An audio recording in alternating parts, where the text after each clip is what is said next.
I think that what I took away from this Golden Gauntlet was largely that it reflects public tracker data a lot more than you would expect, I think, say, a Magic Pro Tour to do so. In the sense that, like, if you looked at Untapped for a month, it was just telling you the best deck in the game is TOV, and then bam, just carved right through them, right?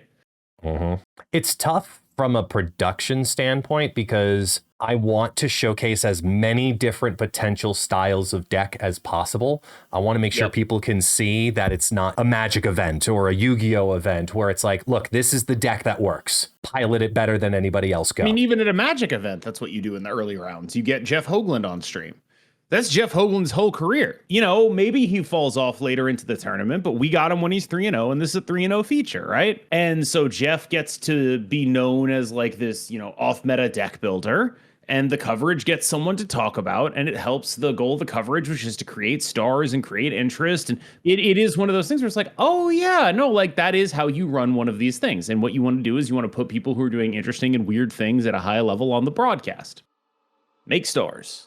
That is on the to-do list.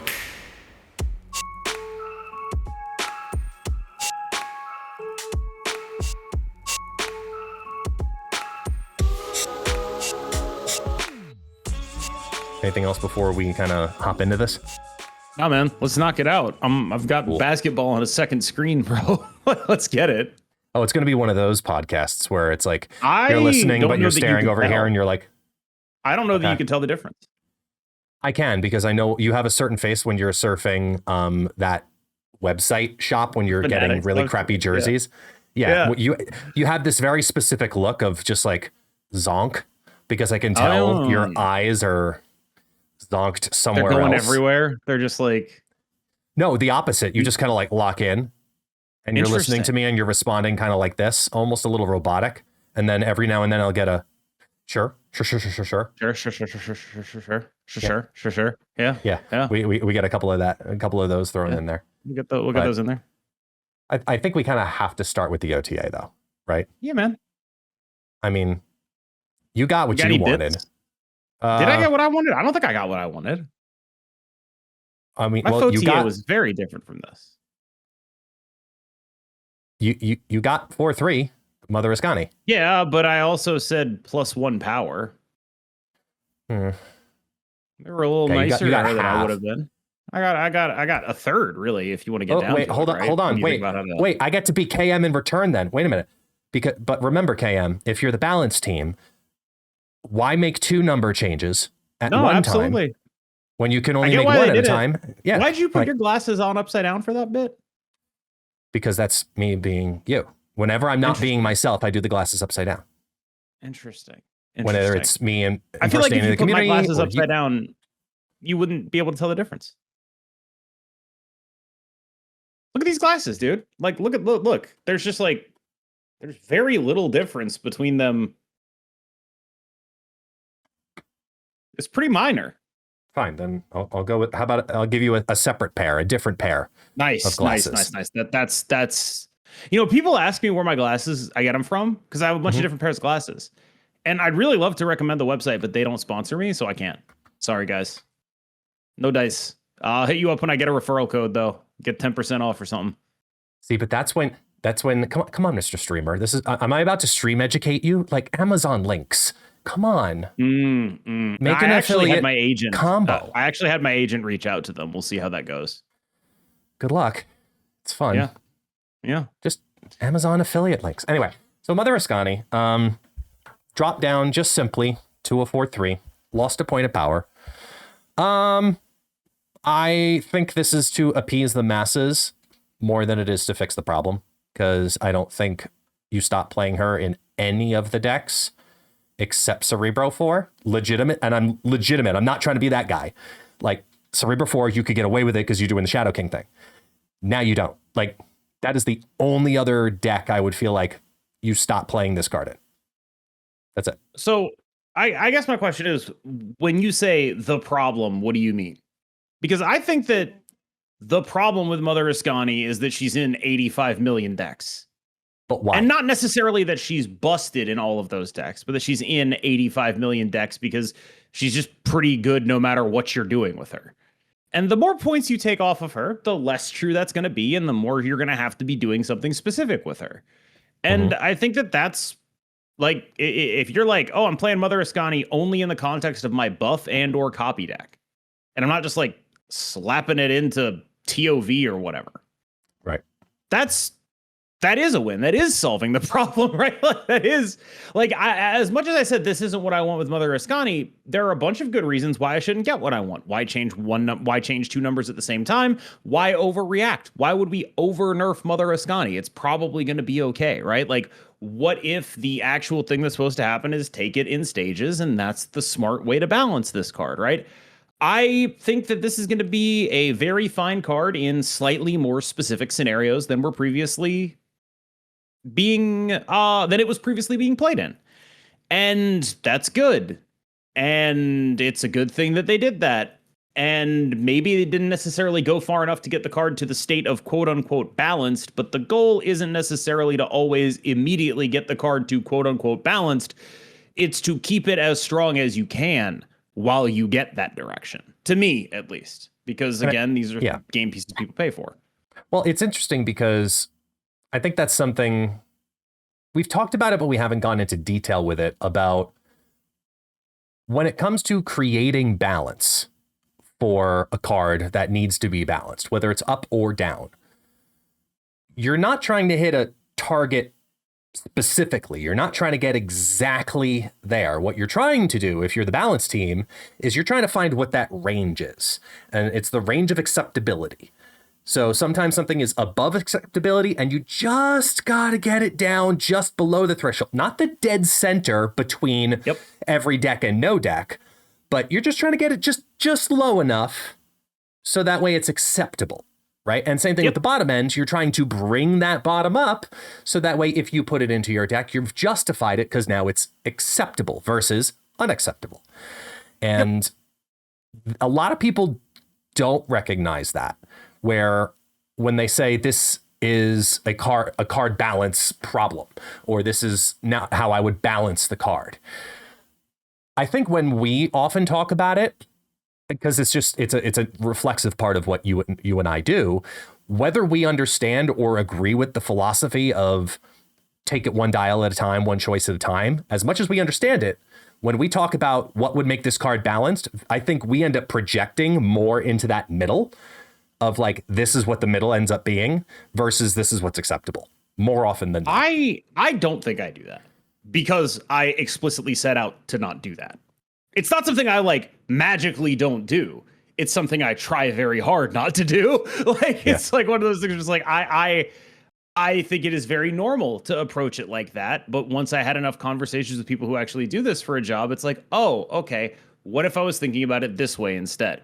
What if I think that you could get Mother Askani a little bit weaker, and I think the game would probably benefit from getting her weaker because I personally have some pretty additional animus towards copiers because I think not only do they make the games more samey, they emphasize mistakes in balance on other cards.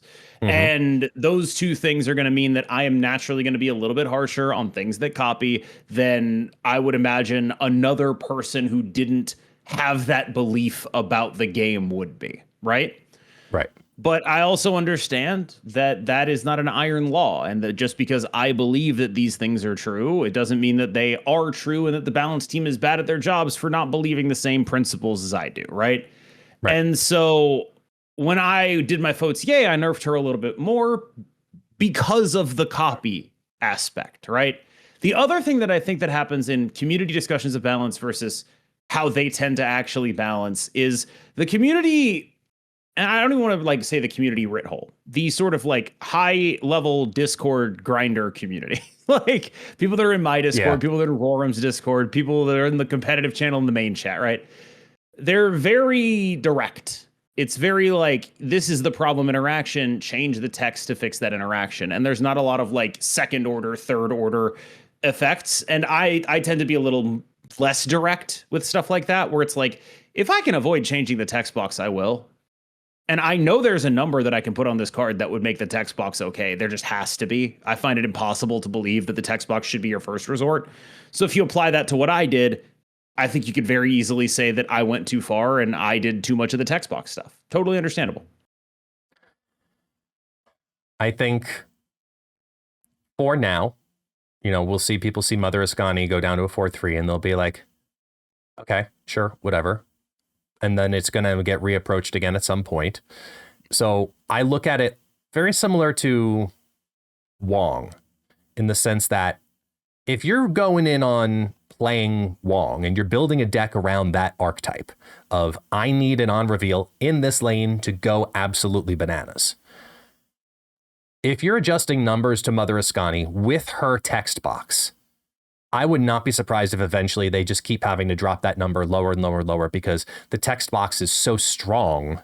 It's kind of like the Star-Lord discussion where the text box is so strong. Would you be surprised the other way? Like, I guess the question is, would you be shocked if 4-3 was just like, yeah, this card's fine? Would you be shocked? I honestly would be. I don't see, I can't forecast this card losing play rate or win rate with it being at 4-3. I think it will lose both of those things. I think it will lose both of those things, not by like massive numbers, but I think it will lose both of those things. Yeah. I think if it does, it won't enter the range of acceptability though. That's more so, I think, the better way for me to phrase it, where even if it goes from being a 60% win rate card down to a 58% win rate card, it's not acceptable enough. I don't think it is a 60% you know what I mean? win rate card. No, I don't think it is a 60% win rate card. Like, I think it's actually pretty close to the range of acceptability currently. That's what I'm saying. Like, I think that they're actually closer to this than you think, right? Like, this is no Star-Lord. This is no Sholau. What are we talking about? This is like a good card, but like, it's not that.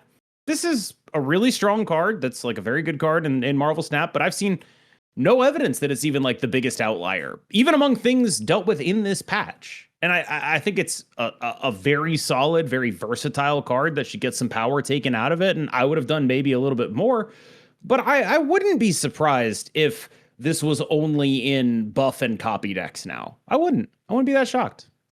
When creating balance for a card,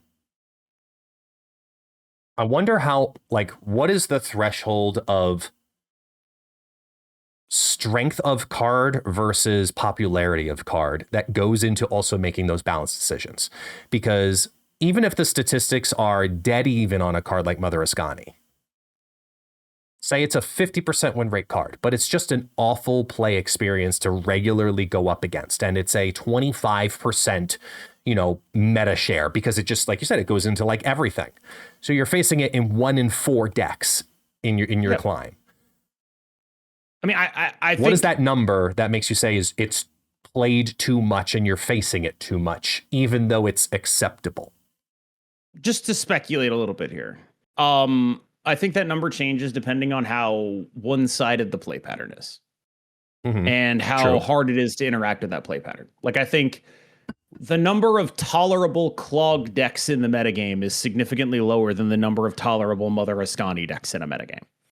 And that's there fair. are gradations here. Mill is never even good and people hate it no matter what, right? So like that clearly has a number that's like almost intolerable if it exists at all based on the player base, right?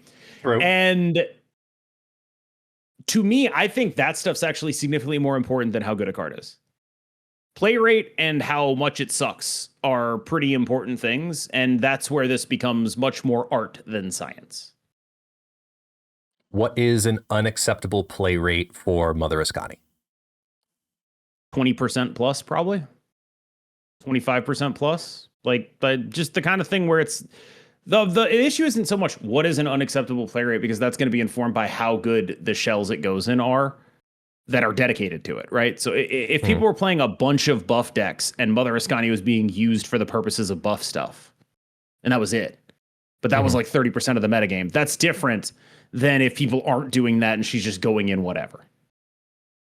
And I think that the less generic she is, the better it is. Oh, yeah, I believe that.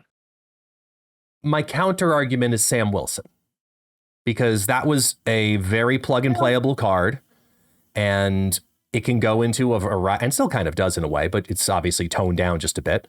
It was toned down because it was able to be plugged and played into any deck, into any archetype pretty easily. Sam Wilson was also stronger, though. Like, I don't feel like people put enough respect on how good Sam Wilson was, dude.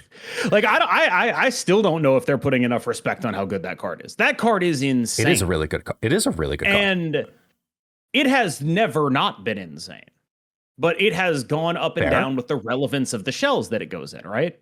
It goes in less relevant shells now, so it's tied to certain kinds of things. If this card were inherently tied to buff decks and V-hand decks, I would have a lot less of an issue with it. We just happen to be in a situation where buff decks and V-hand decks are really good. It's in the buff season. It's okay for a buff card to be good. The issue you run into with Askani is the issue all copiers have, which is they centralize the game and they make things samey over a long enough time scale. So even if individually playing it is not particularly fun, over the course of 2 months, it starts to drag, right? Right. And then you also end up at this is being played outside of that stuff because there's just no reason not to. I'm playing it in my Agamotto deck. Why wouldn't I? Right? I'm playing it in my Thanos deck. Why wouldn't I? It goes in Arishem sometimes. Again, why wouldn't I? Right? Right. And that to me is where she becomes problematic. And that to me is the stuff you can address with the numbers on her, right? 4-3, 4-2. I don't know if 4-3 would do it. I'm pretty sure if 4-2 did it, she never goes in anything that isn't dedicated to her again. But I don't know if that means that's the right decision, or if it's possible that 4-3 can also get you that same outcome without depowering her too much. And so that's kind of a lot of what I think about with this card, is I'm pretty sure at 4-2, you're not playing her in anything that doesn't care about copying and buffing ever. Just ain't happening. You're not doing it. You're not in that business. And at 4-3, it's possible you'll get there. It's possible they'll get that result. I don't know what percentage. I would say like 30% that would happen, 70% it doesn't. And then if you go to 4-2, I'd flip those percentages. Do you think then that there's a chance that Mother Askani's catching a stray for Captain Carter? Not necessarily, no. I think that it's directionally correct to hit the copiers basically every time you can, personally. Like directionally correct to try to let those cards stand on their own, to me. Mm-hmm. Okay. On the other end of the spectrum, the other major hit, like, I think relatively major, was TOV. I think this is probably, like, I don't know how it's going to go, but there's a very real chance this is the most important change of the patch. I'm pretty sure it's the most important change of the patch. And I don't know if we agree why. I'm saying it's the most important change of the patch because I'm not sure TOV will be a good deck anymore, and I think it was previously one of the best.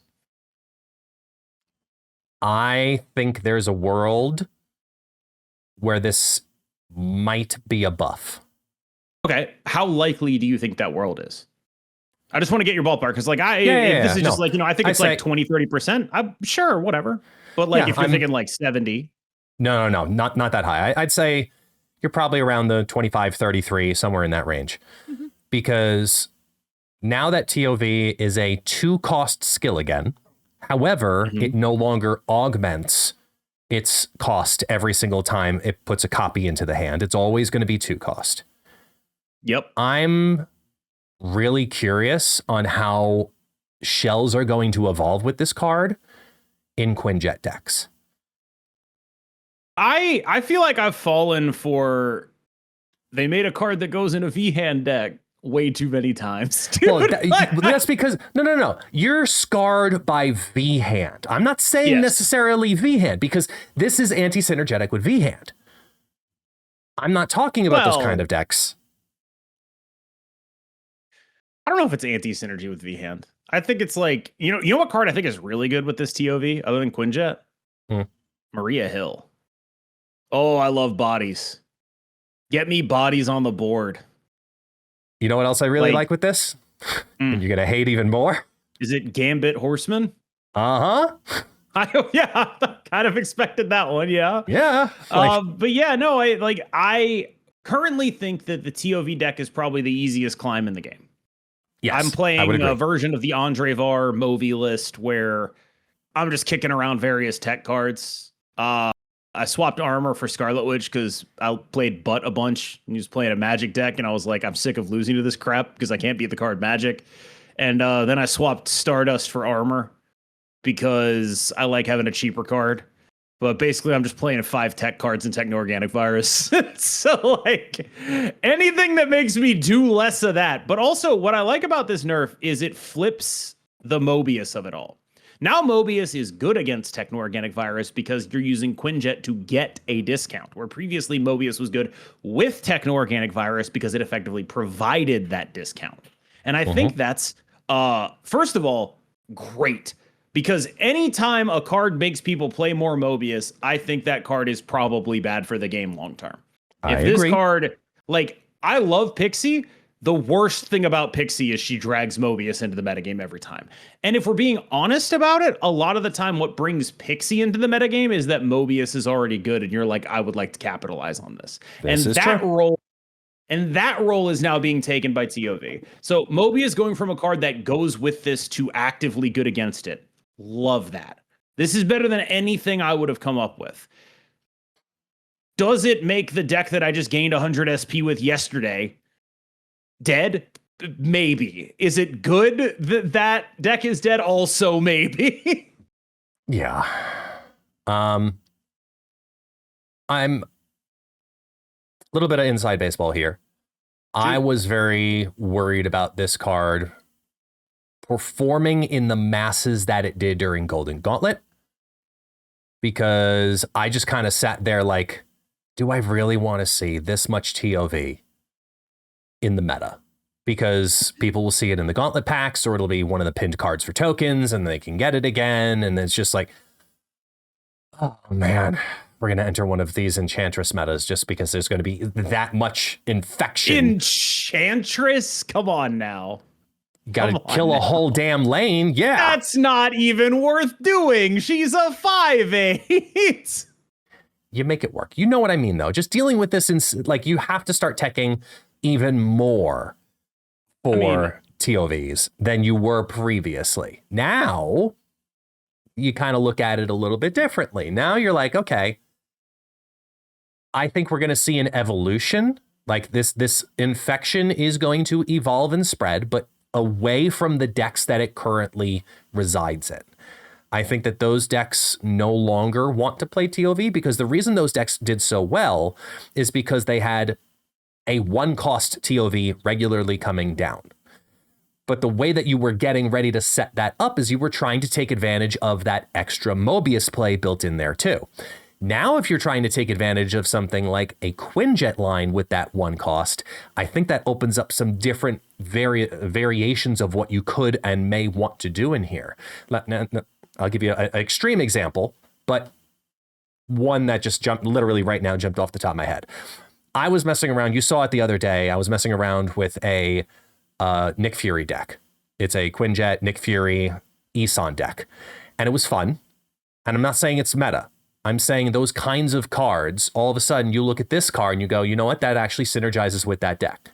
And I see an evolution of the virus decks because of the Quinjet line more than we saw just organically because of what you needed to play when you were doing the Mobius things because of what this deck presented for those cards. I think this is a potentially just a lateral move because we move into a completely different group of decks that benefit from this because you want to play it with Quinjet rather than you want to play it with Mobius. And if I have to choose the card that's going to be reducing the long-term viability of it, I would rather always play Quinjet on 1 into a blank virus on 2 rather than a blank virus on 1 or 2 into Mobius on 3. I find it very unlikely this move is lateral. I would believe that there is still a good virus deck out there. Yeah. But I find it unlikely it's lateral. I think that the cost of this card being 2 at base is such a nerf tier output that even when you get the Quinjet, that's a worse card to have to put in your deck than Mobius. And it takes away some of what this deck does well. And it goes from being, baseline a 1/3 to baseline a 2/3. Significantly worse. And I think that I find it difficult to believe this is lateral. I could believe that this card is still playable, but significantly worse would be how I would imagine it would be. And I don't think that's necessarily because this one's going to be so bad or whatever, but it's just currently really good. It is, and was. And I think it'd be bad if this was lateral, basically. That would be a bad thing. I don't know if it necessarily would be bad, though, only because it fits so well into that that super giant shell that was already doing really well, that then eventually just more often than not dropped super giant because you saw, hey, the core cards are working with it as is. Why am I giving up the turn 4? Real quick? I'm sorry. I just know someone's writing a comment right now. People are going to be like, but Super Giant won the Golden Gauntlet. Okay, go talk to Unhelpful Yoda. He'll tell you he was unfavored in every matchup against TOV. And that's fair. It's just 100%. It's true. No, I'm with you on great. that 1000%. He was amazing. Like, it honestly makes you should respect him more for winning those unfavorites. Mm-hmm. But that is not indicative of which of these decks is better. You are correct. I think that right now, if we look at what's going to happen with TOV, I expect this to be like a 2-week adventure for people to kind of say, like, this was such a good card. There has to be a deck for it. And then you're going to get like these abstract versions in the beginning. Like I expect to see a cool version from Safety Blade. I expect to see a cool version from Ika. I expect to see a cool version from Butt. People who really like to overly cook. I don't think people know this one. Butt was the guy who made like the original version of like the Ozymandias TOV deck. He put it together and he was like, this is way too good for one of my decks, sent it to me and was like, I actually actively feel bad about this. And nobody's actually given him his flowers for this because he doesn't want them. Like, he doesn't want people to know that was him. But like, do you remember the original like TOV deck with Ozymandias and Mother Askani in it? That was him. That was your boy. He doesn't want those flowers, but he's going to get them regardless. Thanks, brother. Yep. You dick. Yep. But for real though, like, I think that we're going to go on an interesting adventure with TOV now because it needs to find its new home because it wasn't what it was before. It just straight up wasn't. So I'm curious where that ends up, how that ends up. I hope it doesn't get absorbed in the V-hand vortex of failure. I really don't think it will. I think the path it'll probably end up going, and if I had to make a tinfoil hat prediction, it's going to go down that path like it did with Supergiant and TOV, and then the same thing's going to happen with Victoria Hand and TOV, and then eventually you're going to realize, wait, just drop Victoria Hand, just like how you just went drop Supergiant. It's going to take that similar path where it'll find a home, and then find out what card's interfering with it, and then readjust it from there. But that's just how I feel. But very often I'm very off base. I am happy though that it did, even if you went back to the original version, it did really take a hit on one of its biggest tools, which was 1/6 Martyr, who's now been dropped back down to a 1/5 after a failed experiment. I wouldn't call it a failed experiment. People are going to be like, oh, they were so dumb for doing this. Like, they were fucking playing Martyr at 1/5. I don't know if I'm allowed to swear on this podcast, which is weird. I feel like I am, but like, yeah. Yes. Like people are like, oh, it's a failed experiment. They had to nerf it immediately. It's not a failed experiment. They taught you to play Martyr. And now you're going to keep playing Martyr and you understand where she's good. That experiment didn't fail. You learned something from it. And now this card going back to 1/5, you're going to play it more than you were when it was 1/5 previously. You are. Disagree with you, and I need to find a date to prove to you why. Because if I remember correctly, and I'm gonna check, I'm not as good at multitasking as Not My Dance is, but I'm pretty damn sure that she was buffed to 1/6 right before TOV dropped. Yeah, and what you're suggesting is that she would have been fine in TOV even if she wasn't a 1/6. And maybe that's true, but we have no guarantee of that. How would we know? What I'm saying is we'll never really actually know if 1.5 Martyr would have been good in old TOV. But what did moving her to 1.6 do? It made people play more Shadowlands. Yeah, it made people play more Shadowlands Daredevil. It rewarded people for actually investing and figuring out that this deck was actually good. It made a lot of things happen for this archetype that I think are largely good things to happen for the archetype, right? Like, I don't really think balance problems are problems unless they're the same way forever. You know what I mean? Mm-hmm. Like, a game being slightly imbalanced one direction or another, there's always going to be a best deck. The goal isn't to make sure there's no best deck. The goal is for that best deck to provide a different play experience month over month, whatever that deck is. And when people talk about the techpocalypse, I think that like that's the kind of thing that actually meaningfully impacted variety. Balance is only something that matters insofar as it impacts replayability and the variety of games you're going to play and how fun those games are. Because we are not a game that people play for money, you know? In Magic the Gathering, balance matters because people are playing with thousands of dollars on the line. In Marvel Snap, the only thing that matters about balance is it fun? And that gives them a lot of freedom, and it gives them a lot of, you know, simultaneously they have a more punishing and difficult to read audience, I would suggest. Because if you're just balancing for balance, numbers can do that. Numbers can help you. But if you're balancing for fun, numbers can't help you. So it's like a harder job and an easier job at the same time. Mm-hmm. But I don't really think of this as a failure. When you think about, like, we made Water 1.5 and it was dope. It was awesome. This was super fun. This was a fun little month we had with TOV and a 1.6 Martyr. Why is that bad? Hang on, wait. I'm gonna put on the community glasses. I'm gonna put on the community glasses for a second. So wait a minute, hold on. They made it a 1.6 to sell the season pass of Shadowlands Daredevil, and then they got rid of it because it was just too good and too broken. Community cooking right there. Great point, community. You're exactly right, and you should leave that comment under this video so that this shill positioned above me feels bad about the decisions that he made.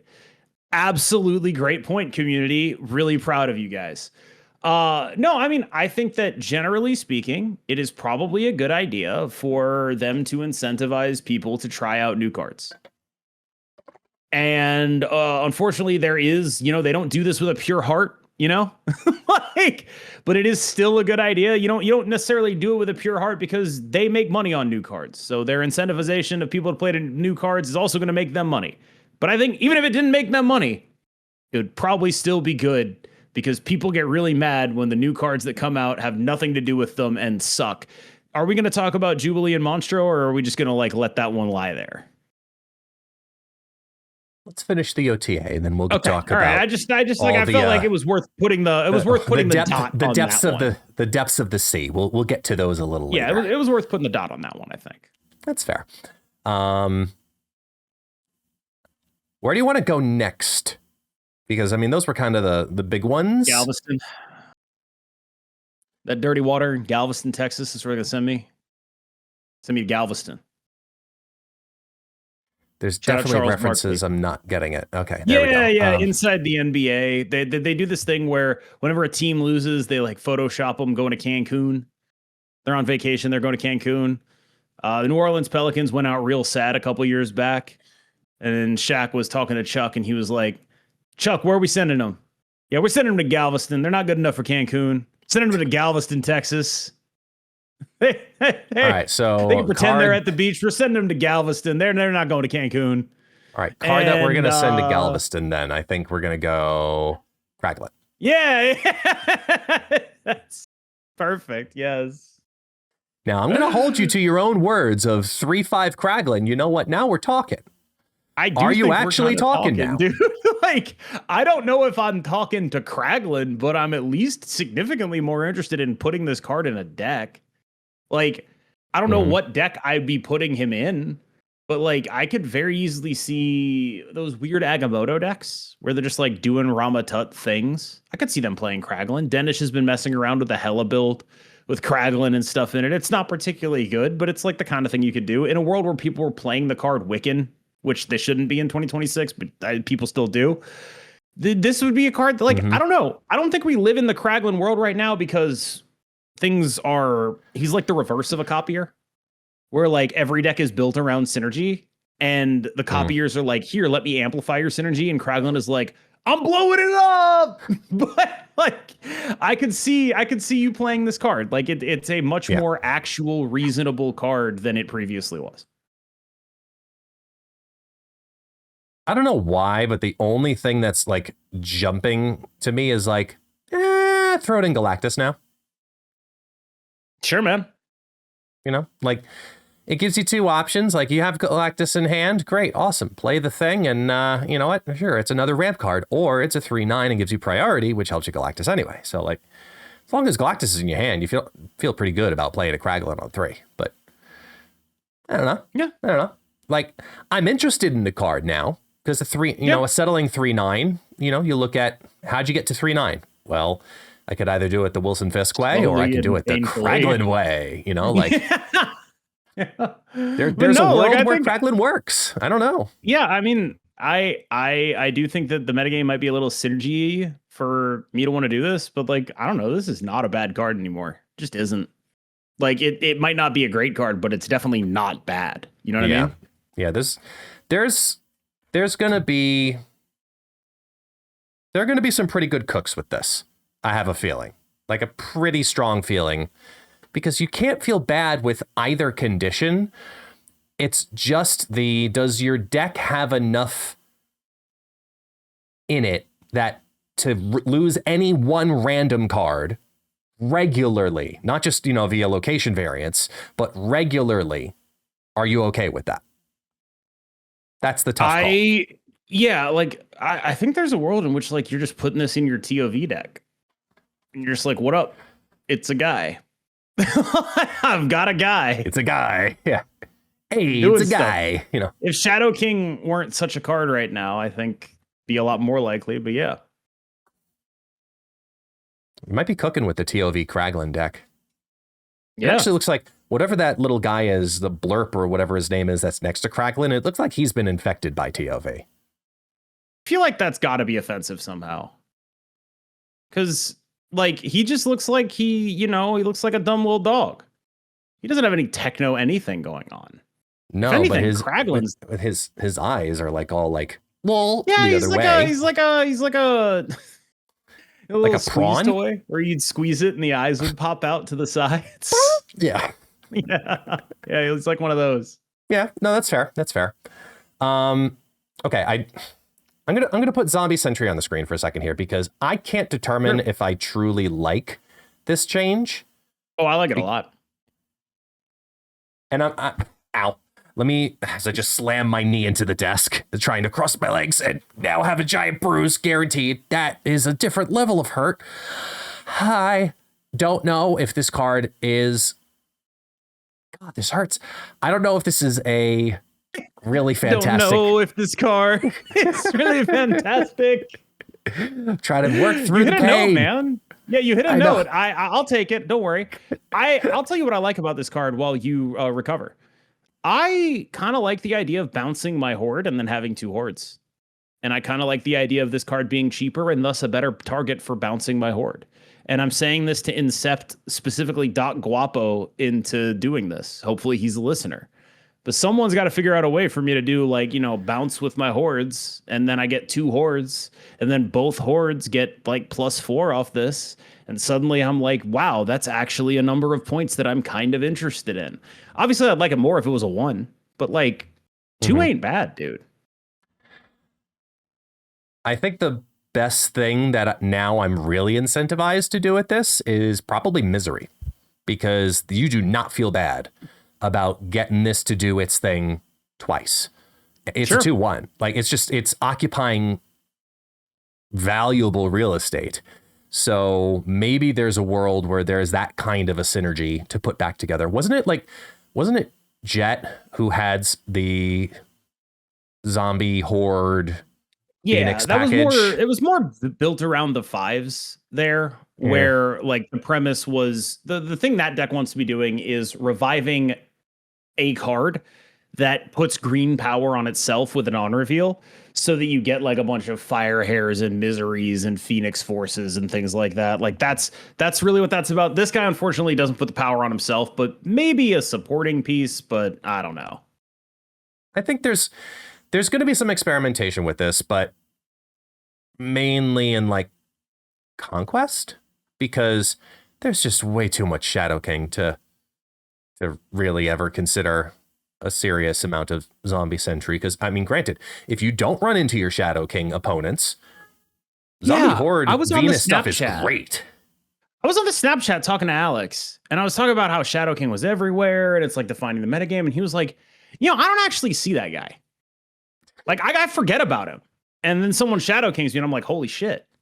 And so he gave this recommendation on his shows, like, if you're like at my ranks, you should just play Shadow King. Because a bunch of people like me have just never seen the card. And I guess if that's how things are, then maybe Zombie Sentry just rips. Maybe it all makes sense, right? Because like I've been seeing a lot of like I would say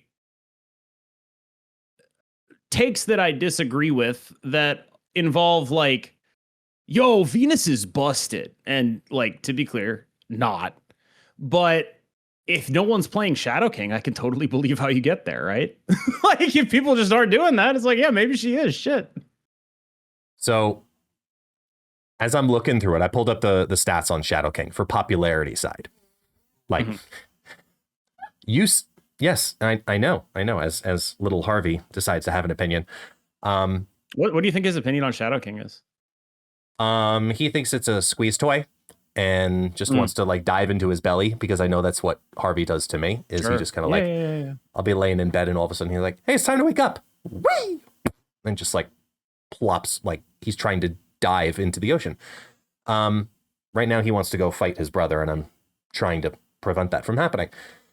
If you go into the top 10% of Infinite in the last 7 days, Shadow King's at a 34% win rate. I'm sorry, 34% popularity. Win rate? Sorry. Shh, quiet. 58.4 win rate, but a 34% popularity rate.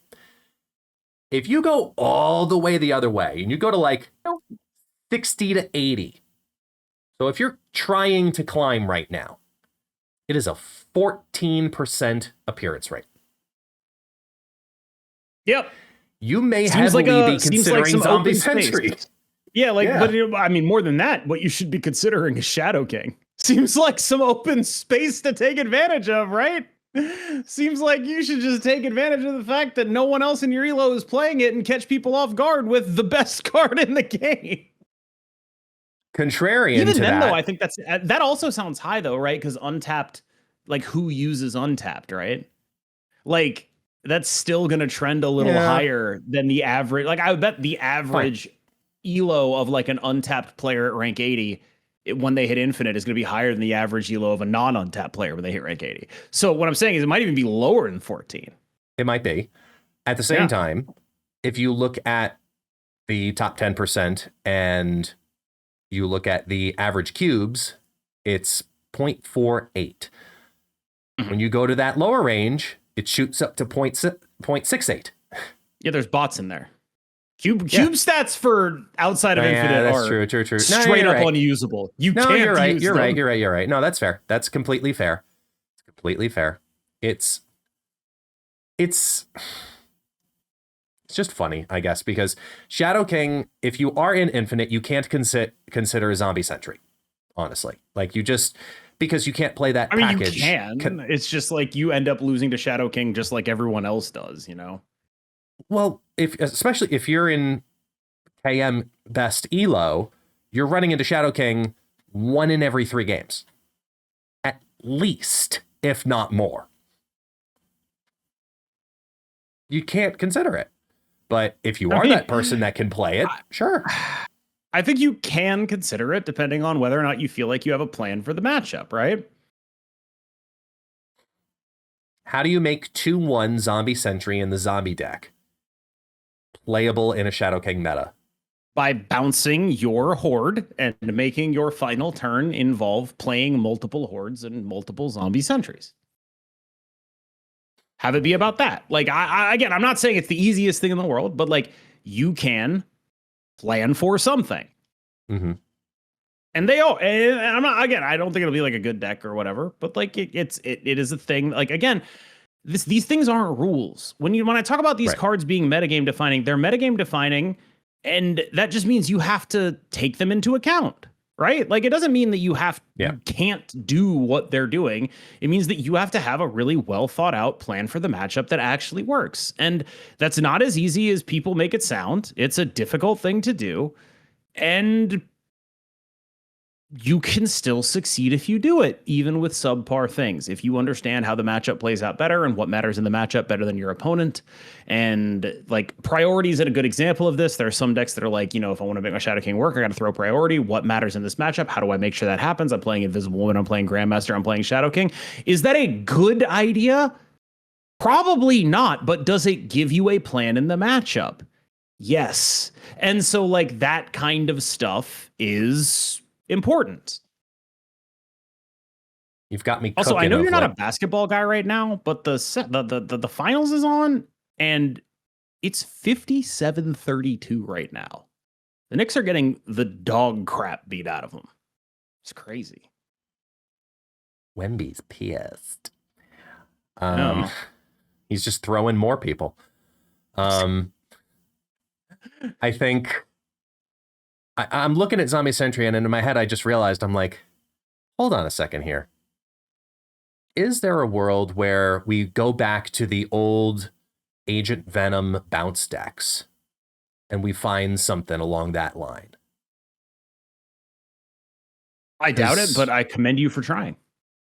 Because I'm not playing Zombie Giant Man at 5-3 versus 5-4. Sure. I'm just thinking, just cooking. I don't know. Yeah. I'm intrigued by the card. I just don't think I can, being an infinite, I don't think I can consider it as a serious thing. On the other end, I think it's a nice addition, and it's better than the previous, which is good. Yeah. Magus, again. So here's, just like Kraglin got 2 buffs in the span of 2 months, Magus has now gotten 2 buffs in the span of 2 months. And yeah, did he come out as a 2/2? I believe so. That can't be right. Came out as a 3/5. That's what it is. It was 3/5, 2/3, 2/4. Is that it? What did he do? What was it? Something like that. I don't know. I'm trying to figure it out. Yeah. I believe that's the progression. I think you're correct. But I know he's been changed twice. Interesting. Okay. Because you know what? I remember having the conversation that he was too clunky to play at 3. Sure. I remember that part. Sure.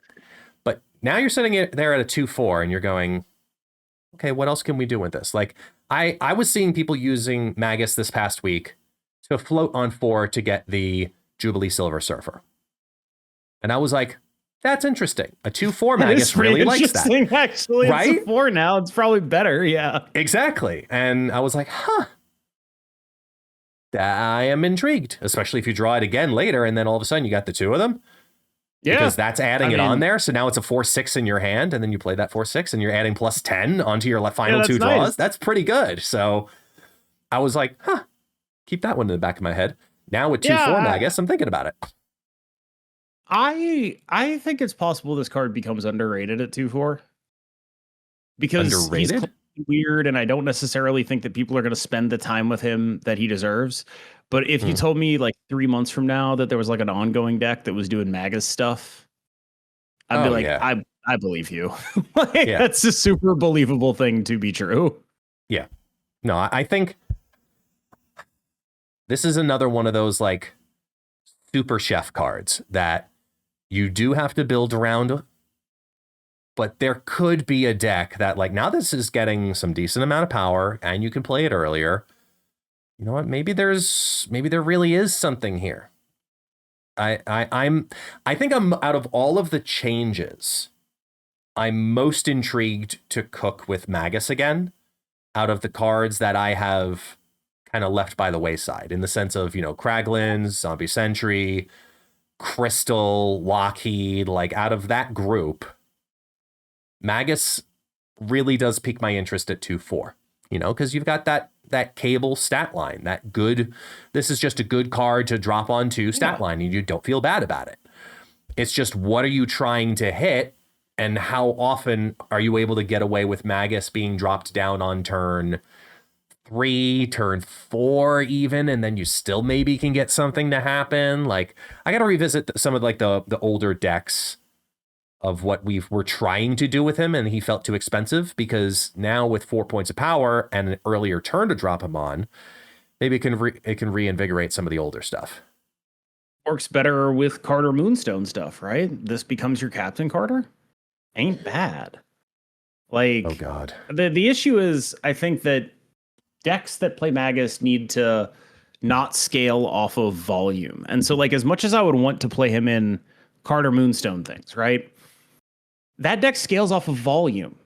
It wants to fill those lanes. It wants to fill the Captain America lane. It wants to fill the Captain Carter lane. And taking 3 off, you might just need the bodies on the board. And so I think that, like, that's the thing that Magus has to deal with in that context, is that a lot of the stuff that it would do in an ongoing list is good, but not better than just having a body on the board. This is the moment I type one-handed to KM. Okay, I'm waiting. The title. Well, yep, nope, good, solid. I'm in for it. I thought so. Anyway, yeah, Magus. You know what? I'm gonna cook. Here's what I'm gonna cook. I'm gonna go with a Sunspot Magus Mother Askani weird giant ass 6-drop gore type deck and see what happens. Maybe throw in an Agent Venom too. I don't love it. I'm so surprised. Yeah, I don't know what reaction you expected me to have. But Nothing I don't short of what you did.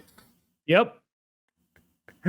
Lockheed, we mentioned, is now a 2/2. Woohoo! Right? Can I tell you what pisses me off about this?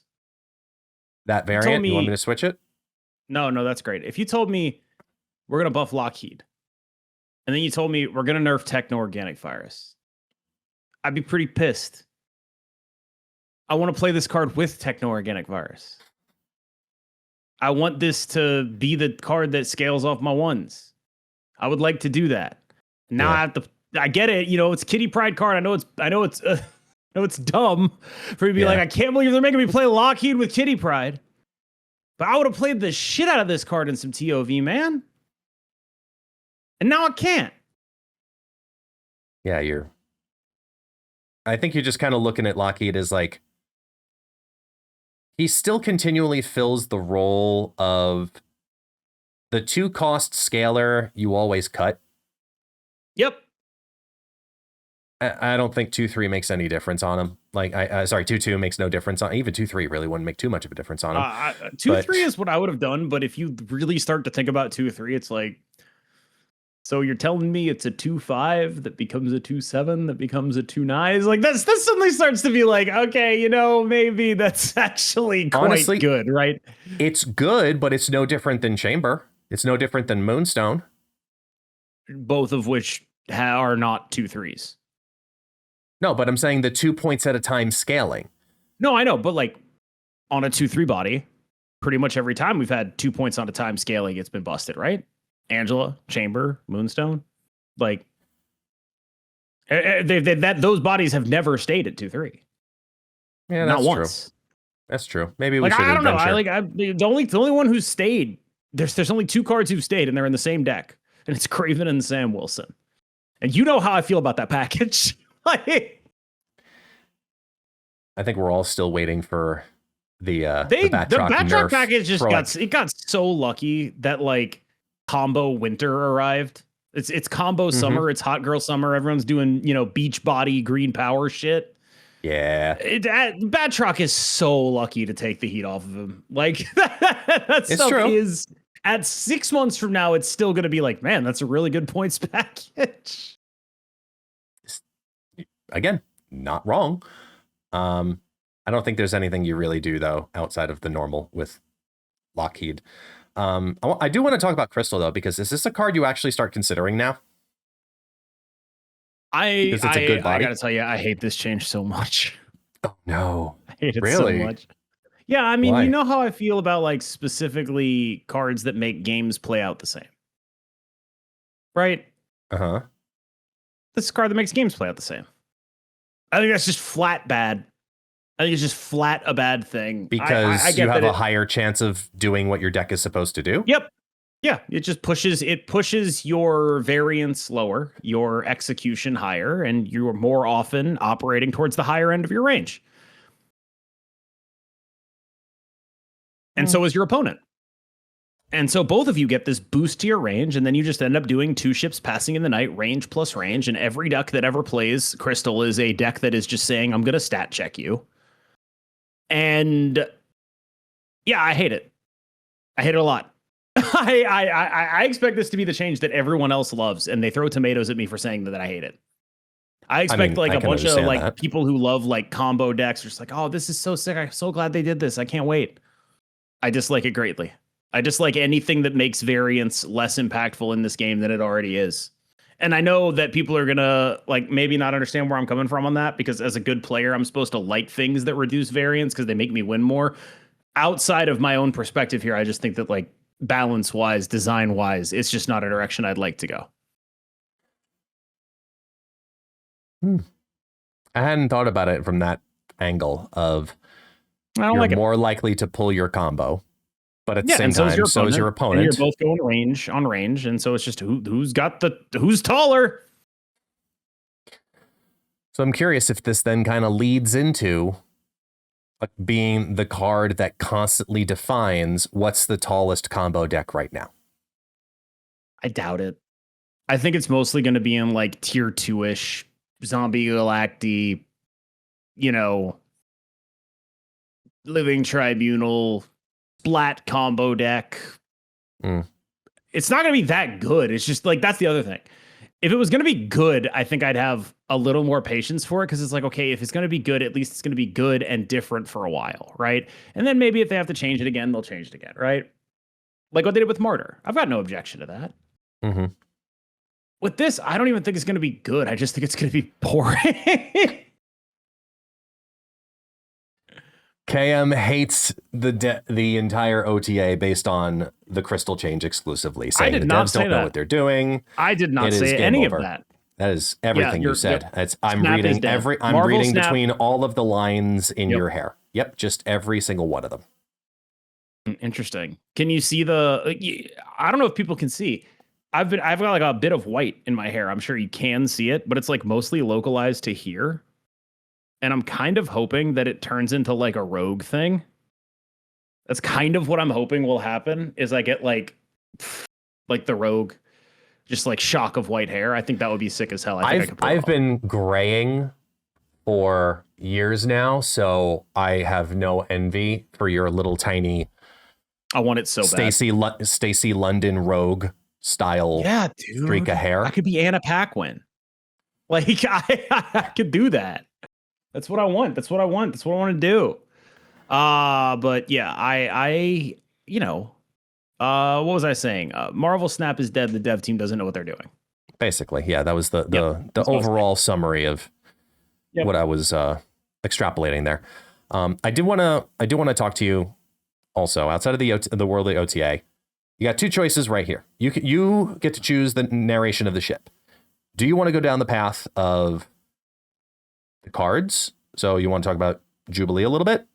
Or do you want to go directly into some Golden Gauntlet stuff? Do Gauntlet. Jubilee is nothing special.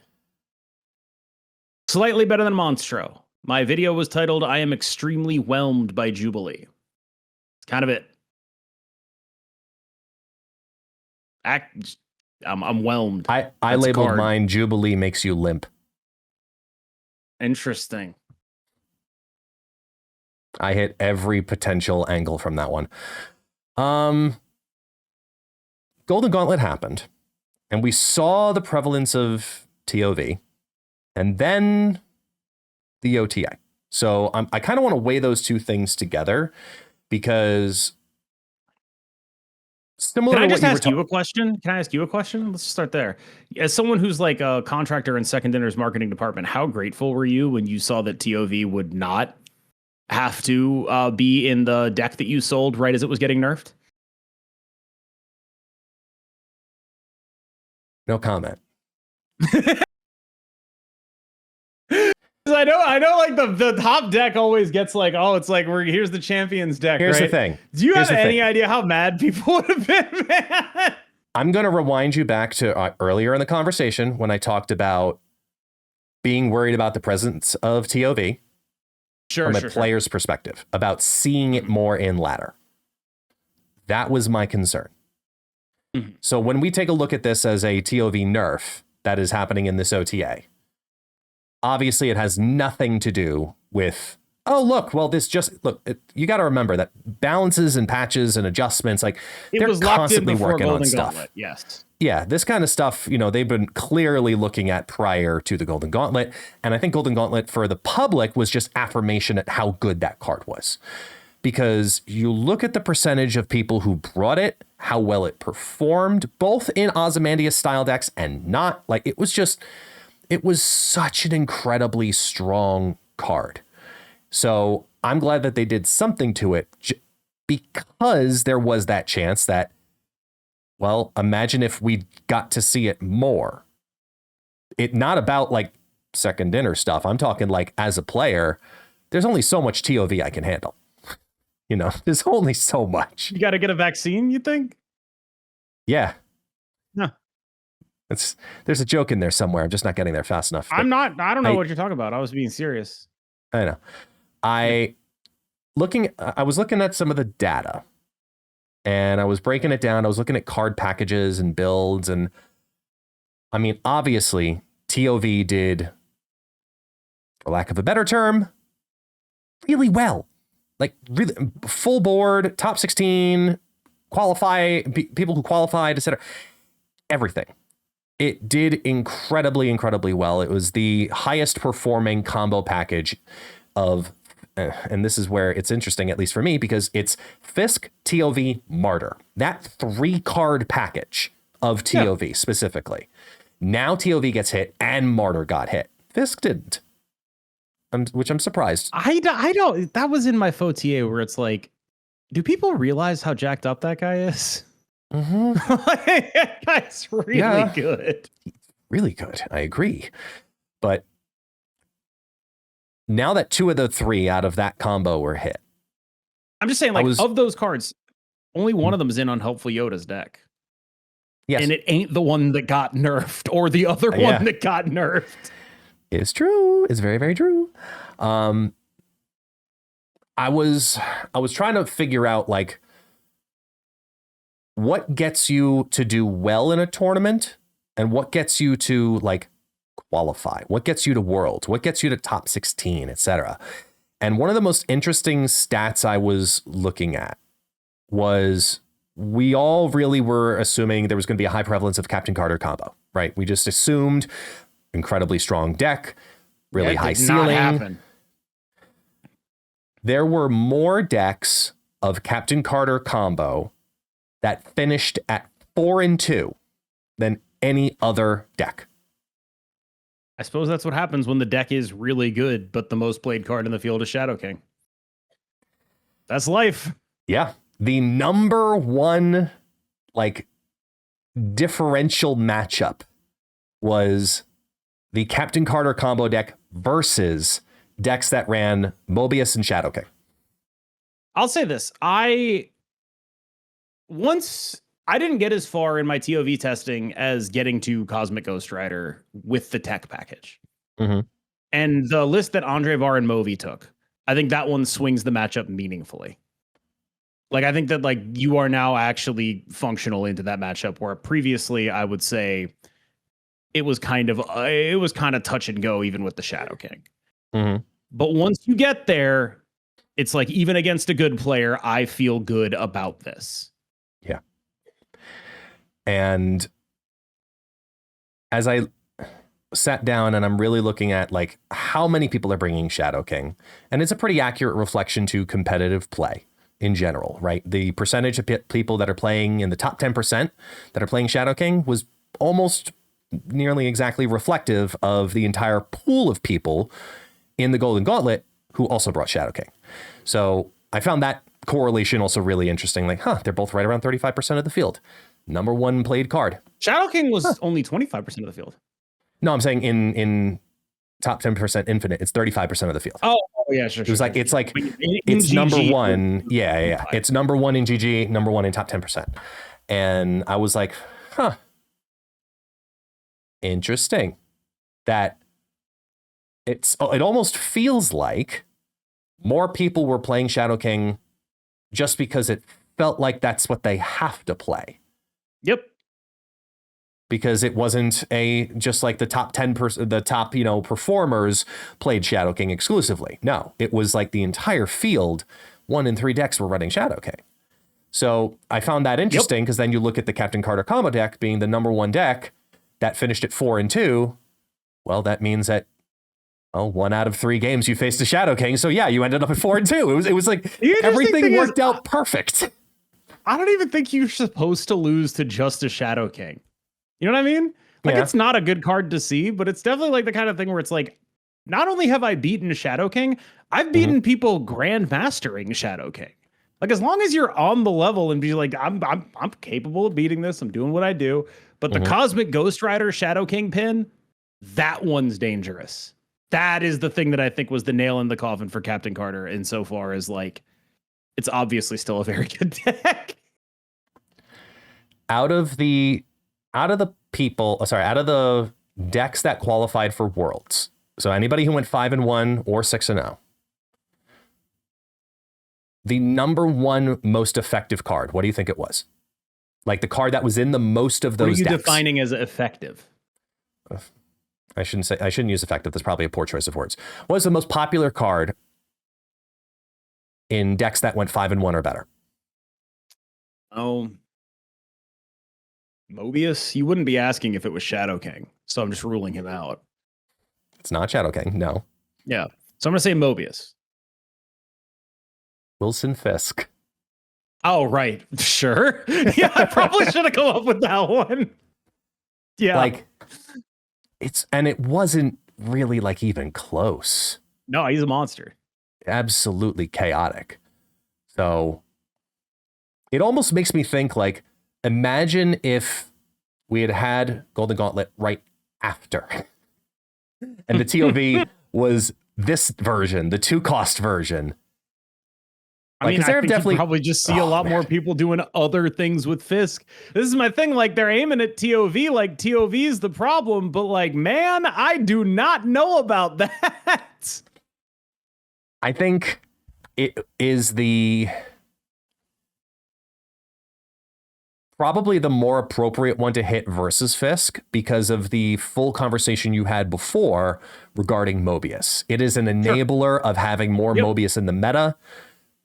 And that's not as good. So you kind of hit that deck by hitting that because it hits 2 cards at once. 100% agree. To be clear, I think that part of the reason I hit Fisk instead of TOV is I didn't have an idea to nerf TOV that uncoupled it from Mobius. Everything everyone talks about with TOV is like, make it scale more, make it more expensive. And it's like, that just means I have to play more Mobius. Stop it. Yeah. That's the exact opposite direction this should be going. This is literally the exact middle ground between how it released versus to what it is now, because it started as a 2-cost that scaled, then dropped to a 1-cost that scaled, and now it's a 2-cost that doesn't scale. It started as a 1-cost that scaled 2, then dropped to a 1-cost that's what I meant to say. My apologies. 1. Yeah. That's what I meant to say. Sorry. But I'm just taking it. I'm taking it so the comments don't. That's fine. No, I mean, and they're probably going to comment anyway, so. Because they paused it right at that moment anyways. Like, wait, stop. No, hang on. Must correct. Just like, my glasses are wrong, right? No, sorry. Must correct guest. Yeah. Yes. It's what happens.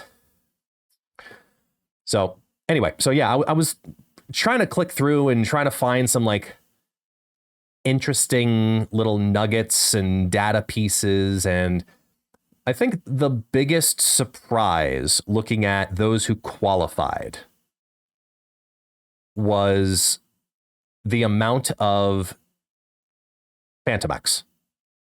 That should not be surprising. Well, I it promise was. you. No, I know we all still undervalue the strength of Phantom X. I know that. I get that.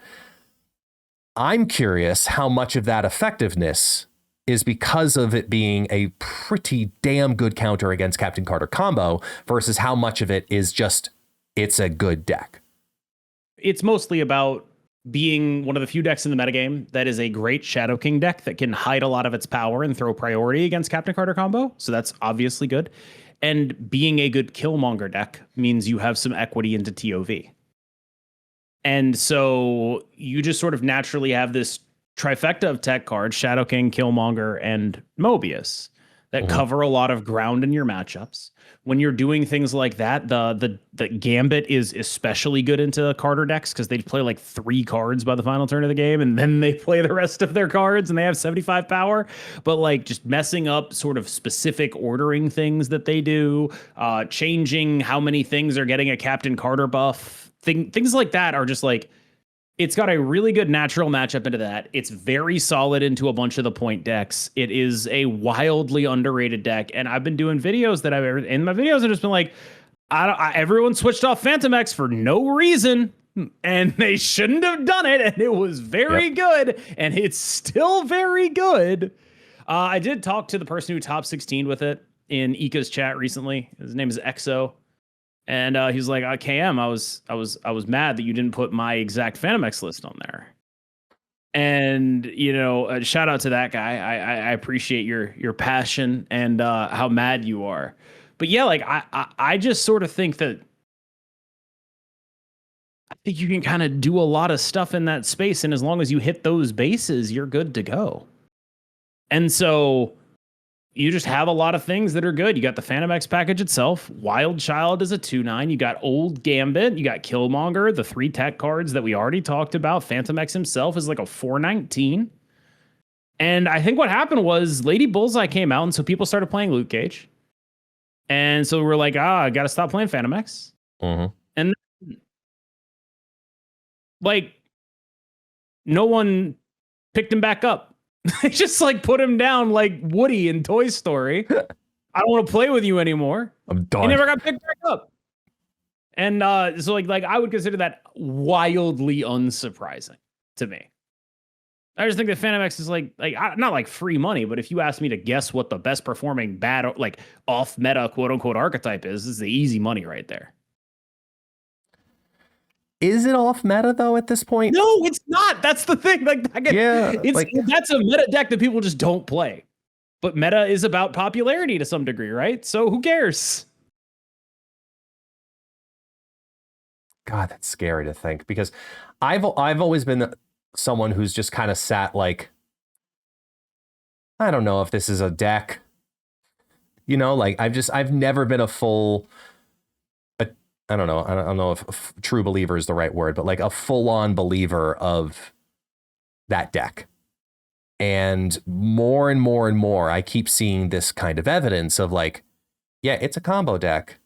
It does cool things and does a lot more than you realize. Like, I think the strength of Maros, you know, has been getting more and more obvious to me. The strength of Gambit obviously has always been really fun.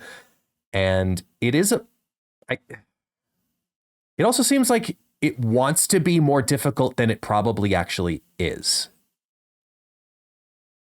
Like it just comes off as a deck persona wise. I don't know if this makes any sense, but it seems like a deck that should be difficult to pilot.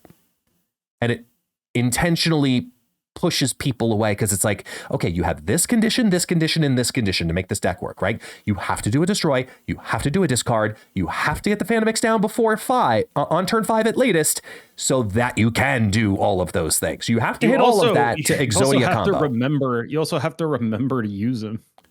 I can't tell you how many times, like, it's super easy to mess up. Like, there's so many conditions in this deck that I mess up my ordering. I'll like redo my final turn 3 or 4 times.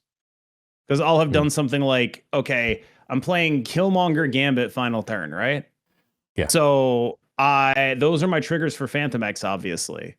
But if I've already discarded a card, what I want to do is activate Phantom X before, or either way, I'm sorry. Those are my triggers for Phantom X, right? So I need to activate them after, right? But what you want to do is you order the Killmonger first, then you do the Gambit, then you do the Phantom X, so that you get as much things off the board as possible and hit things that are actually going to be on the board after the Killmonger, after the Gambit with the Phantom X. And you're like, KM, that's really obvious. And like, buddy, trust me, I almost messed that up 4 times yesterday. It's harder than you think.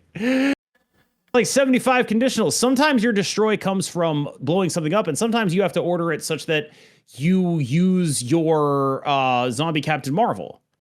And you don't always want to do that, because if you use your zombie Captain Marvel, well, she's going to move, and you want her to move after she sees the Phantom X stuff. So sometimes you'll just totally blow it and go the wrong way, and it'll do nothing, right? Like there's... Yeah.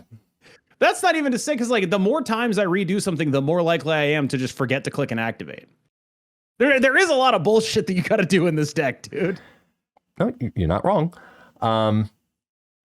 Here's a stat that I want you to realize, and this is for everybody regarding this deck. Phantom X is the only deck that had a positive win rate against both the Fisk TOV stuff and the Captain Carter stuff throughout the entire competition. Least surprising stat of all time.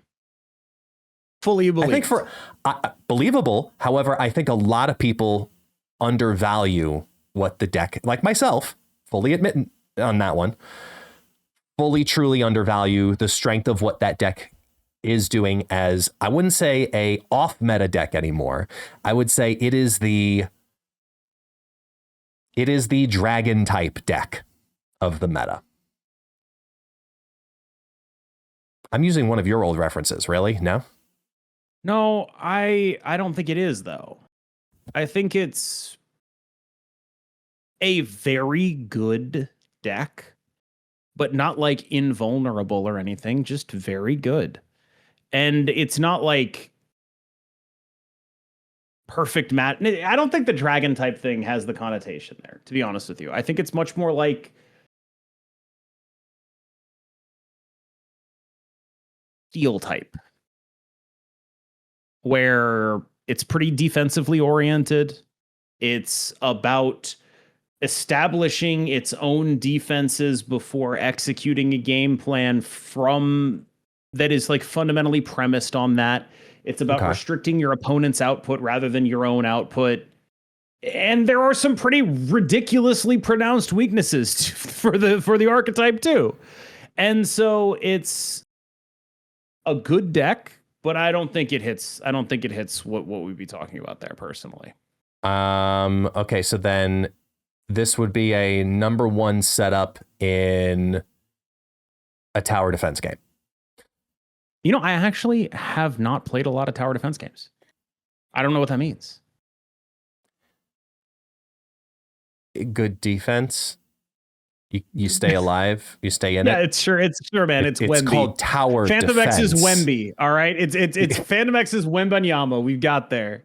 Fine. By the way, as we speak, the Spurs are taking the largest halftime road lead of all time to the locker room. It is some shit. I would be careful here, okay? Because the last time you started talking stats of a game that was going on, what look, man, I'm a hater. I hate New York. It is what it is.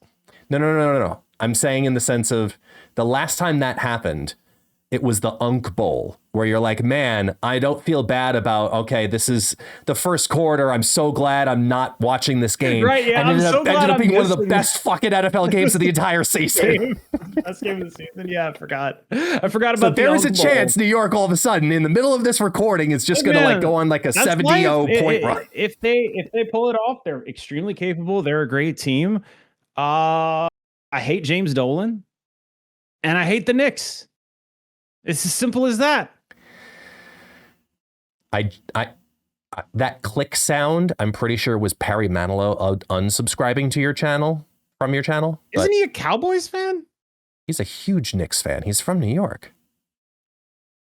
But he's also a Cowboys fan. I don't know, actually. I'm almost positive about this. That's so cursed. That's so cursed. How are you both?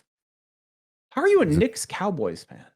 Glutton for punishment. Man, yeah, just you really love horrific ownership. Like you're just a really big fan of just having your teams be terrible in ways that are bizarre and unaccountable beyond some sort of karmic curse on your ownership. That is because at least you guys, you're the Jets, right? When you guys are bad, it's like bad the way like a normal team is bad, which is like a bunch of nepotism and like you're bad, but it's like because you're venture capitalist owner's son named Brick is pretending to be the GM with Madden stats. That's like the normal way to be bad. When the Knicks and the Cowboys are bad, they're bad because like their owner is too busy doing publicity stunts for his band. Like it's just a different flavor, right? Like it's just a different kind of guy. That's fair. Last stat I want to leave you with, just kind of put the final nail in the coffin with the gauntlet stuff. 2-card package, top performing of anyone who qualified for Worlds was either, it was right up the top of it's Mobius and Shadow King or Martyr and Techno-Organic Virus. Sure. Basically. Yeah. I mean, that's Which the makes same total deck. sense, I right? believe you. Yeah. No. Exactly. No. But then on the opposite end of it, in that same category, for those who got to 4 and 2, but then didn't qualify, number 1 combo, Captain Carter, Mother Askani. Yep. So sad. I got one more Golden Gauntlet there for you. Every time we do a Golden Gauntlet, the same thing happens. What? The decks come out, and all my friends are like, who the hell would take this piece of shit card that's in the top 10? Who the hell would do that? And I want to give a special shout out to 2 cards that have consistently absurdly high play rates based on their performance. And they are Magic and Shang-Chi. Oh my God. Yes. It's one of the fascinating things about Golden Gauntlets is like it's a free registration tournament. It's open to everybody. Magic might just be the single best card in the game from a sales standpoint, on the theory that even when she is horrendous, she is at the very least the hottest person alive. I saw that look you gave to the camera. I know you're implying it. The second thing, though, is at the very least, just like what she does for certain decks is irreplaceable. And people love playing those kind of decks. And the play styles she enables are incredibly popular despite not being very good at all. And I don't know what Magic stats were. I haven't looked at the sheet recently. She was like, I don't know, card number 4 or something, and her win rate was like 40%. And it's like, God bless you, Magic gamers. Like, everyone who complains about like, oh, they're giving Magic all these variants, they're just like cashing in on the Gooners. No, dude. This is going to sound weird, but people love Magic for her gameplay. Full stop. Like the reason they keep making Magic variants is because this card is probably the most popular card to ever be this bad. They're not cashing in. They're not cashing in. They're not cashing in soullessly on physical attraction. They're cashing in on the gameplay of the card. People love her. I think if you dissociate sales with success, your argument continues to hold a different kind of water. Sure. Because people buy it for different reasons than they play it. Look, all I'm saying is I think a lot of people sort of have a cynical view towards why they keep making Magic variants. And I would like to say there's a slightly less cynical view you could take, which is that this card is the most popular thing to do in this game that isn't good. Magic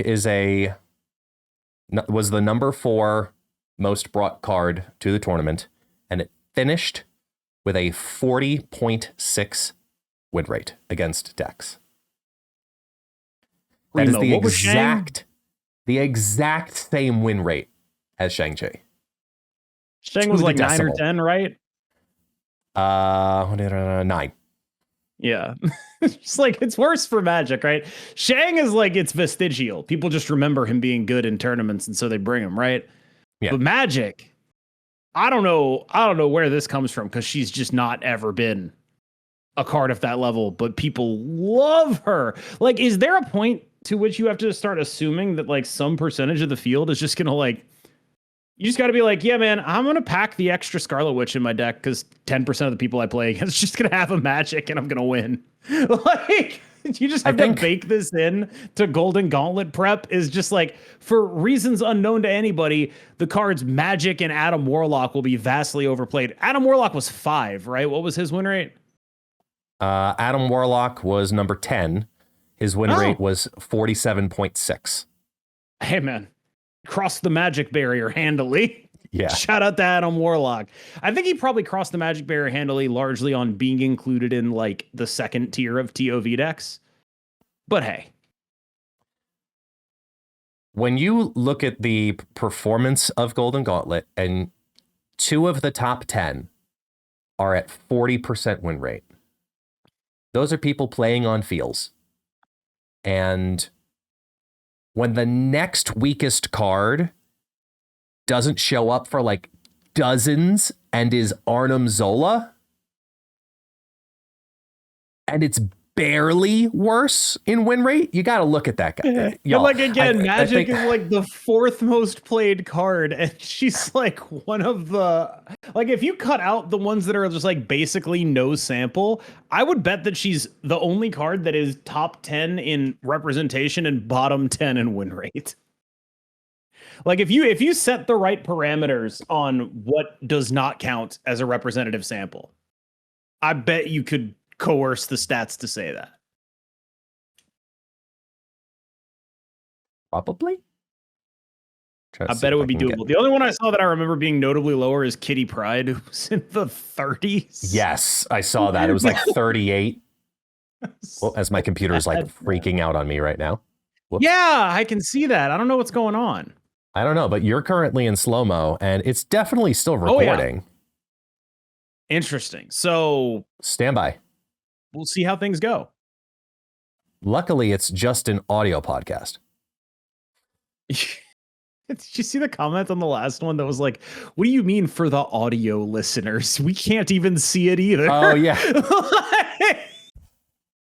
I did see that comment. Got my like ass. For the audio listeners. I'm like, my ass. No, but he was talking because I'm the one who said it, where I'm sitting there going, I'm trying to describe a visual on a podcast. So yes, it's for the audio fucking listener. Anyway, I get what he's saying though, because you're watching it on YouTube. I'm like, this isn't the only platform. We are on Apple, we are on Spotify, we are on YouTube. Yeah, there's more than just this. There reminds me of like, I forgot what this was. It was like the 2016 presidential campaign, and Elizabeth Warren and her husband were in the house. They were in her house. She was like giving some sort of speech. And there was a tweet from current President Donald Trump that goes something along the lines of like, why is she thanking her husband for being there? It's their house. He's supposed to be there. And that's what that put me in mind of. Like, it's just such like a, yeah, you know, I didn't think about that. Like, sure. Good point, I guess.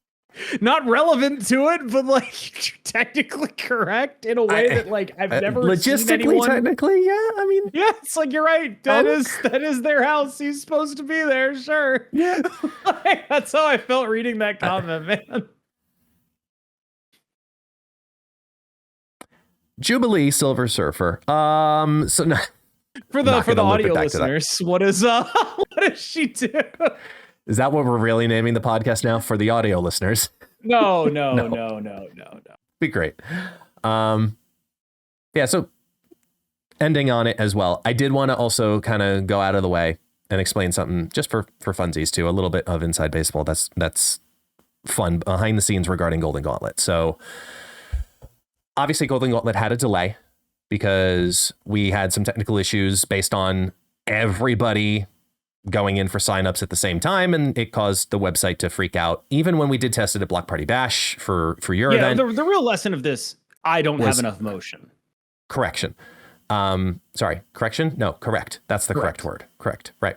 So we tested for volume. We were scaling for volume, and we were doing like tests even after the bash happened. And you know what? Things happen. And you know, it was the first time for that new service to have it happen. And you know what? We got through it. It did cause a delay though. So this is 100% at somebody's expense, and I know that they will appreciate it. So at the end of every event, there are meetings that happen, right? Right after the event happens, you've been in them before, where we'll talk and we'll sit through, you know, okay, all the judges, you know, casters are welcome, you know, Discord moderators, everybody comes to the meeting. That's like right after the event, just like quick while things are in there. We talk about the good, the bad, the indifferent. And then afterwards, the Game on Events leads, so myself, Super Tech God, Models, and Gunny, we also get together after that. It's kind of like the after party to talk about anything else that are like super, you know, prominent and prevalent that we need to talk about right then and there. That's crazy. That's so mean to Ken. And you know, that guy just wants to go to bed. You know, he wants to just be asleep right there. No. He doesn't get to complain. If I'm up until 3 a.m, I'm sorry, he doesn't get to say a damn fucking word. And he damn well knows it. And he's asleep anyway, because he's asleep anyway, right? Like he's asleep in the meeting. Don't care. So he's not, but anyway, just got to dig. So afterwards we have our meeting. And then what then also happens is we let the weekend happen. We let the Sunday happen. The 4 of us enjoy our Sunday, and then Monday night, typically, we'll also get together and have our next administrative meeting. So I decided to have a little bit of fun because Models did a great job of helping to explain to Ken and myself, and we're pretty technologically proficient in regards to, okay, what actually happened to the website? What caused bad things to happen? Gunny is not as technologically proficient on like understanding, you know, the website creation and the servers. That's just not where his expertise is. His expertise notably being eating crayons. Yes. And that has more relevance to this joke than you realize. So to give context to that, it's a regular joke. With the military, they eat crayons. It is what it is. The Marines specifically, the Army. Yes. The Army, I believe. It's the Army, right? I don't want to offend the wrong people, but I'll say they know who they are. But yeah, if you're in the military, you probably know this. I'm not, so I don't. Right. And I don't want to say the right one or the wrong one, or just say it's an ongoing joke. Eat crayons. It is what it is. So I decided to take the recap because Models did a great job. He presented the full technological breakdown recap for us and then produced a second version, the Gunny version, for Gunny to understand what happened. So I took that and put it into ChatGPT. And you were like, I need a dumber version for the public. I need a dumber version. I had him in like elementary school crayon drawing, like a first grade project, and sent it to him as a joke. And honestly, I'll be fully transparent. It helped me to even further understand everything that happened too. Yeah, like I'm sitting here on the outside making jokes like I wouldn't need an even dumber version than that. I would need like the birds and the bees. I would need him to be like, you know, when a mommy and a daddy really like I have no technical expertise in this whatsoever. I've been making fun of people who are highly like way better at their jobs than I have ever been at anything except a card game. And the reason I bring this up is because I want people to know that even when the Golden Gauntlet had its hiccup, it was the best hiccup possible because it was literally due to volume. It was the largest Golden Gauntlet showing and registration we have ever had. And the competitive scene is rising. And it caused us to go into oh shit mode, make it happen, adjust the production. And I was in the call. I know you were in the call, and I was in the that call is and I was just listening. what happens in the call stays in the call. What happens in the call stays in the call. I'm leaking it. It was just people swearing. Yeah, basically. Like, it would just be like total silence, and then it would be punctuated by someone yelling a swear word, and then they get back to work. And at one point, someone was like, "Oh shit! Oh shit! Oh shit! Oh shit!" And everyone was like, "Oh god, what happened?" And it turns out they were just like watching a game and a cool play happened.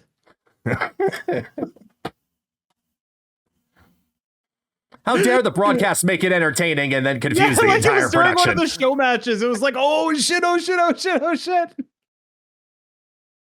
Oh, so funny. And I gotta give a shout out at the same time to everybody who stepped up for the show matches as we were wrapping up and getting registrations finished up. And I have to give also an extra shout out as well to both Binks and Not My Dance for stepping up for that extra time and doing an absolutely fantastic job of vamping, which I had to teach to certain people, of getting like the that terminology vamping, or like how to do it. No, the terminology. Oh, yeah, it was a new word for people. Sure. Yeah, and just as I reference it often, it's just saying go into podcast mode. And they did an absolutely fantastic job. I kept bringing them up statistics, information, data, whatever they wanted. Then we got the showcase matches, got some stuff on the board. Then everything started running and we went right into that. They did a fantastic job with that. And it shows the dedication, the strength of everybody behind the scenes to make that happen. And I wanted to shout out both the acknowledgement of, look, something happened, but we more than got through it. And it was for the best possible reason that shit went down. But look at what came out of it. I don't know, dude. I heard in the main chat that you guys were incompetent for not testing this on smaller tournaments first. Which, true. Losers. You don't even know how many tournaments we had prior to the block party. That one came up a lot. I know at least one that was open to people before the block party and then the block party, right? But yeah, the real lesson of this is that if I had motion, we would have tested this on a much bigger scale beforehand and it would have been fine. I just don't have enough motion to be a useful tester at this point. I've got no motion. And honestly, I was like, the second block party had way more people sign up and we had way less time to advertise it. So it kind of tracks with your view of this competitive scene growing a little bit. More people signed up for my block party, more people signed up for your thing. Like numbers seem to be indicating some relative interest here. And I don't know what that means, but it is interesting to note. I think it means that we are progressively interlocking ourselves within the web of competitive Marvel Snap. You sound like you're a children's book narrator. No, I'm just foreboding.